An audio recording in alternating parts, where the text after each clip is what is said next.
అమ్మ 8వ రోజు కదా.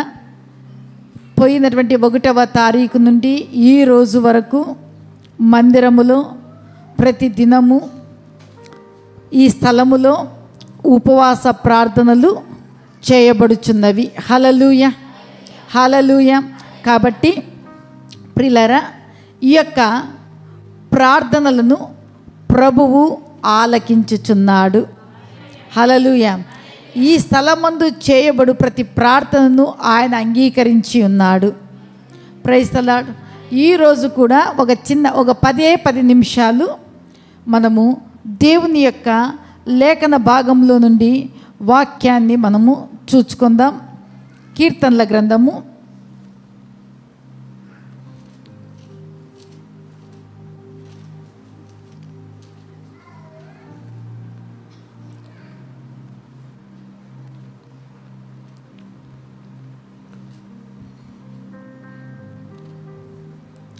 6వ అధ్యాయము 9వ వచనాన్ని మనము చదువుకుందాం. యెహోవా నా విన్నపము, యెహోవా నా ప్రార్థన. లాస్ట్ ఆదివారం కూడా నేను ఒక మాట చెప్పినాను. ఏం చెప్పినాను? Very good, very good. ఆహా, నా విన్నపములందియు,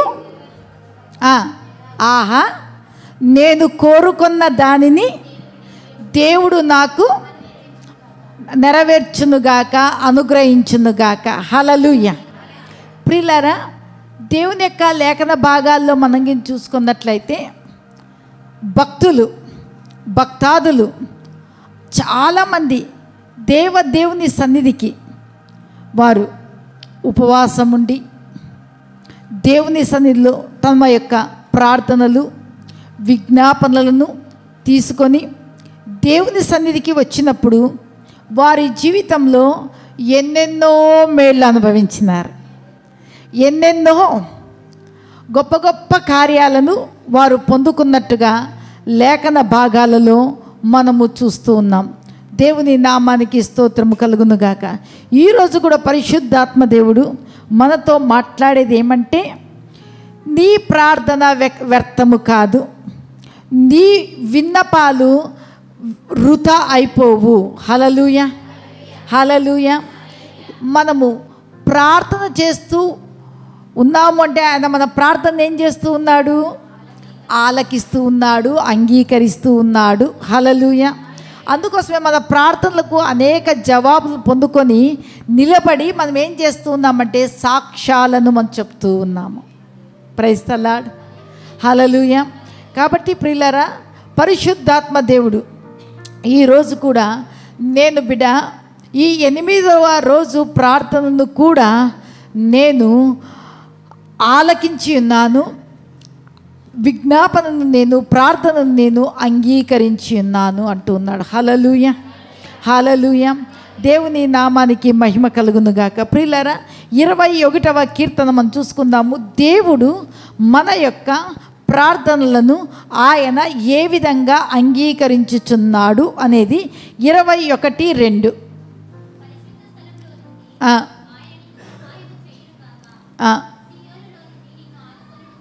హల్లెలూయా.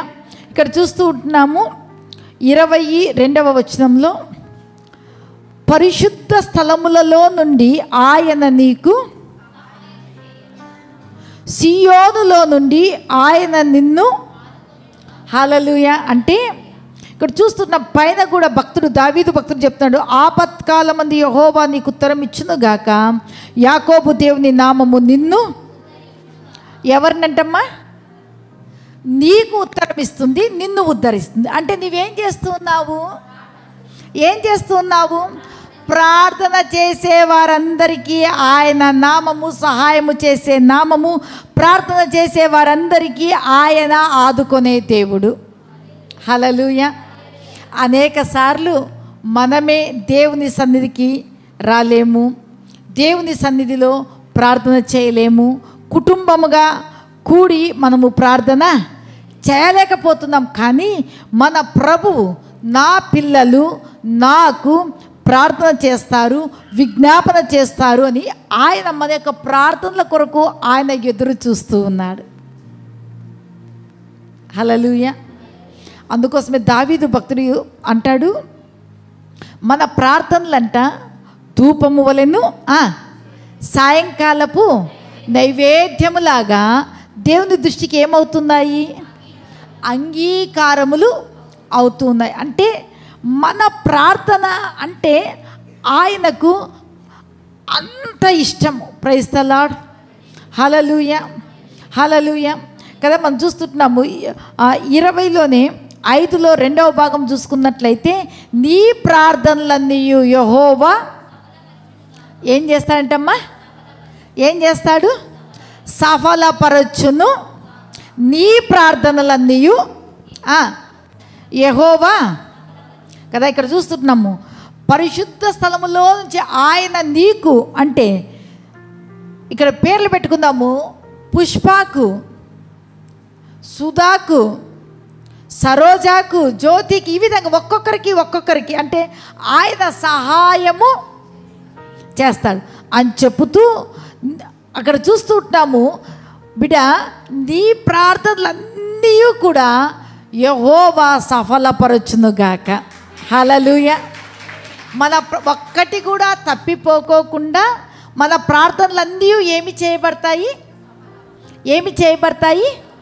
అందుకోసమే 21:2 ఏమని సెలవిస్తుందమ్మా?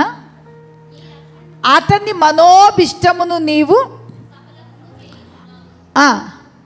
అతని పెదవుల నుండి వచ్చిన ప్రార్థన నీవు మానక అంగీకరించుచున్నావు, శ్రేయస్కరమైన ఆశీర్వాదములతో నీవు ఎదుర్కొనుచున్నావు. హల్లెలూయా.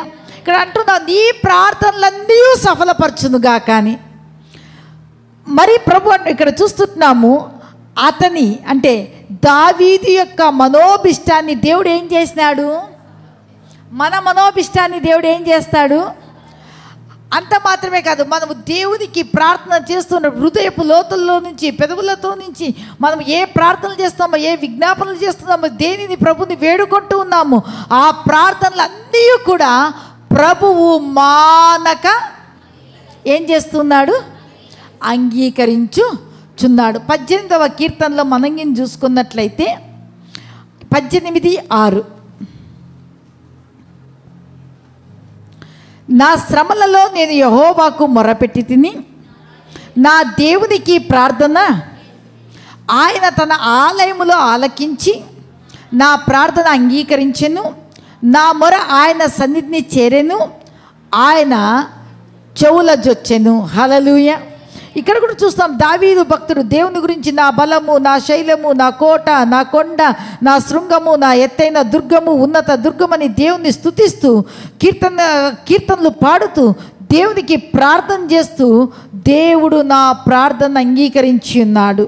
నేను శ్రమలలో నేను యెహోవాకు మొరపెట్టి తిని నా దేవునికి ప్రార్థన. మనం ఎవరికి చేస్తున్నాం ప్రార్థనలు?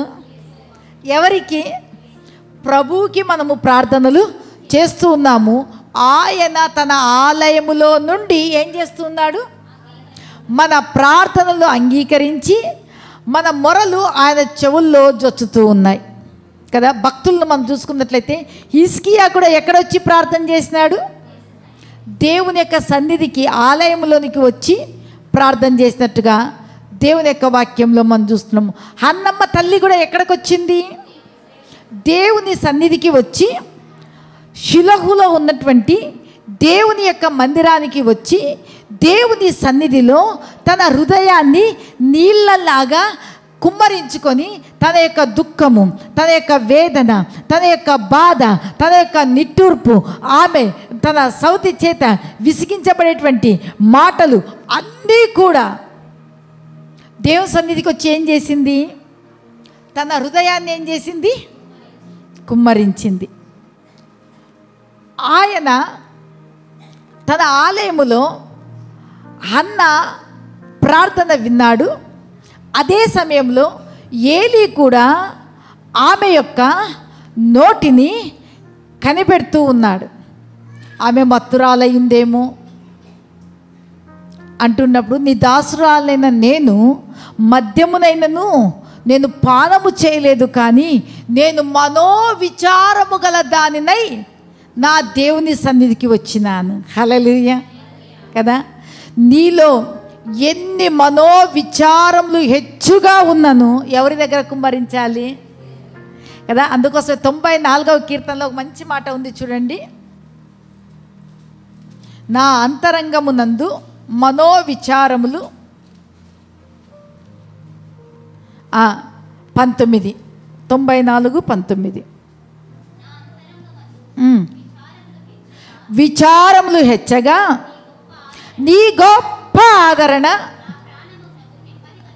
హల్లెలూయా కదా. విచారాలు వచ్చినప్పుడు ఎక్కడికి వెళ్ళాలి? దేవుని సన్నిధికి. దుఃఖం వచ్చినప్పుడు ఎక్కడికి రావాలి? దేవుని సన్నిధికి. మనకు బాధ కలిగించి నొప్పి కలిగించే పరిస్థితులు వచ్చినప్పుడు మనం ఎక్కడికి రావాలి? దేవుని సన్నిధికి మనము రావాలి. దేవుని సన్నిధిలో మనము ప్రార్థనలు చేయాలి. హన్నా ఆ విధంగా ప్రార్థన చేసింది. హన్నాకు ప్రవక్త అయినటువంటి సమూయేలును నా దేవుడు అనుగ్రహించినాడు. హల్లెలూయా. అంత మాత్రమే కాదు, సమూయేలు తర్వాత 5 మంది సంతానాన్ని ఇచ్చినట్టుగా దేవుని యొక్క లేఖన భాగాల్లో మనం చూస్తున్నాం. ప్రియులారా, ఎక్కడికో వెళ్తాము, ఏమేమో చేస్తాము, కానీ ప్రయోజనం ఉండదు. కానీ మన విచారములు అంతరంగములు ఎక్కడికి వెళ్ళినా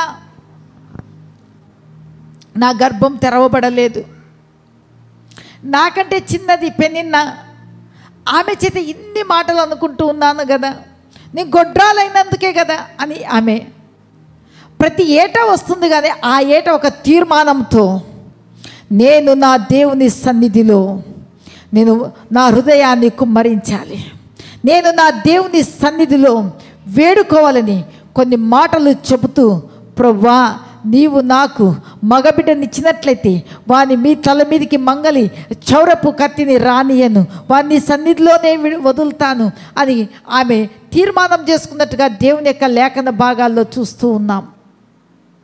విరిగి నలిగినటువంటి హృదయంతో దేవుని సన్నిధిలో ప్రార్థన చేసింది. నా దేవుడు అలక్ష్యము చేయలేదు, కానీ లక్ష్యముంచి ఆ ప్రార్థనకు జవాబునిచ్చి ప్రవక్త అయినటువంటి కుమారుణ్ణి హన్నాకు దేవుడు దయచేసి ఉన్నాడు.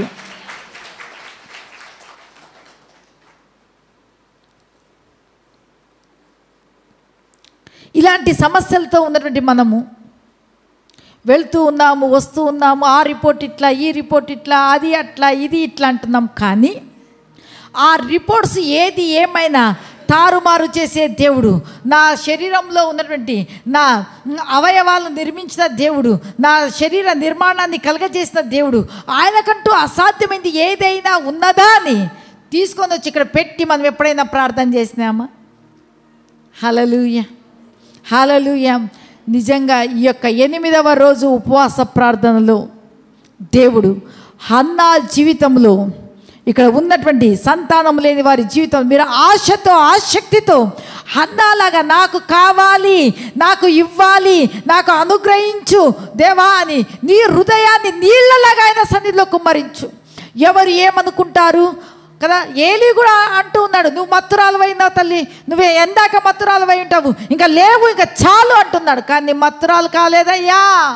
మనోవేదన, దుఃఖము, నాకు సంతానం లేదు, నా భర్త ఏమో అంటున్నాడు 10 మంది కుమారుల కంటే నేను శ్రేష్టమైన వాడని నీకు కానా అంటున్నాడు. కానీ ఆయన శ్రేష్టమైన వాడని, కానీ నా మీద ఉన్న నింద తొలగిపోవాలంటే నా గర్భంలో ఒక కుమారుడు పుట్టాలి. ఆ పుట్టినప్పుడు ఆ యొక్క కుమారుడిని పాలు విడిచిన తర్వాత నీ సన్నిధిలో తెచ్చి నేను సమర్పిస్తాను. ఆ సమర్పణ త్యాగాన్ని విన్నటువంటి నా దేవుడు సామాన్యమైనటువంటి కుమారుని కాదు, కానీ ప్రవక్తను, దాను మొదలుకొని బయర్షబా వరకు రాజును అభిషేకించే ప్రవక్తను ఒక సామాన్యమైన హన్నా గర్భంలోంచి నా దేవుడు అనుగ్రహించి ఉన్నాడు. హల్లెలూయా, హల్లెలూయా. కాబట్టి ప్రియులారా, ఈ 8వ రోజు పరిశుద్ధాత్మ దేవుడు నీకెంత క్లిష్టమైన, ఎంత కఠినమైన పరిస్థితిలో ఉన్నా నీవు నీ హృదయాన్ని దేవుని సన్నిధిలో కుమ్మరించు. నీ పెదవుల నుండి వచ్చినటువంటి ప్రార్థనను నా దేవుడు మానక అంగీకరించి హన్నాకు శ్రేష్టమైనటువంటి ఆశీర్వాదంతో కుమార్తెలతోనూ దీవించినటువంటి దేవుడు ఇహ సంబంధమైన పర సంబంధమైన ఆత్మ సంబంధమైన భౌతిక సంబంధమైన ప్రతి జ్యోతిర్మయుడకు తండ్రి అయినటువంటి దేవుడు ప్రతి ఆశీర్వాదాన్ని నీకు నాకు మనకు అనుగ్రహించునుగాక.